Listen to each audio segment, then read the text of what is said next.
Now behind me there's a list of past champions here at the Crucible, but adding your name to that list is no easy feat. So what does it take? Well, my mission today is to find some past world champions and find out.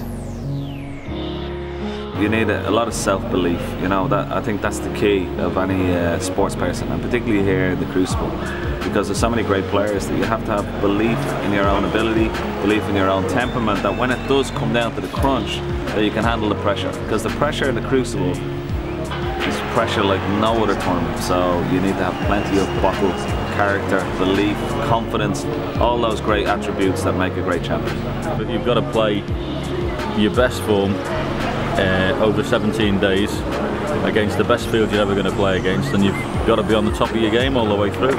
And then hopefully when you turn up at the final, you give it the best shot you're ever going to give it. And if you're lucky, you come out the other end with a trophy. Mentally, it's as tough as you're going to get.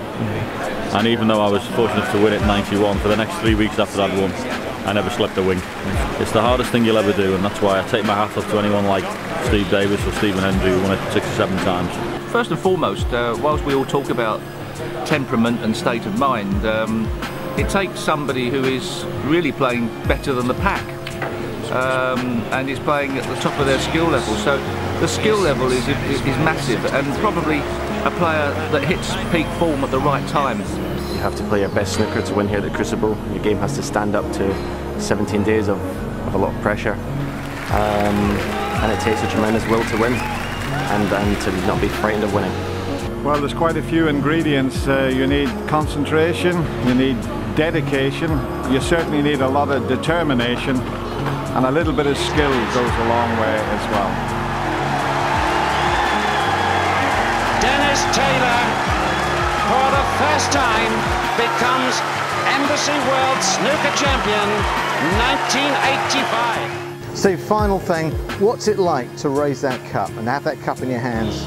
I would imagine it's very, very close to climbing a mountain.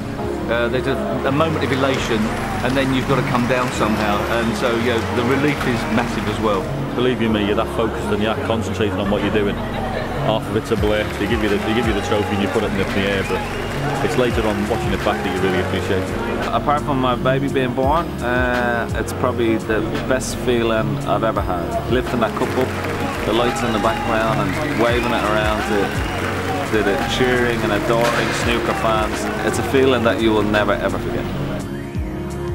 There's not that many get to achieve it, but when you do eventually lift that trophy with the little lady on top above your head, it's one of the greatest feelings in the world.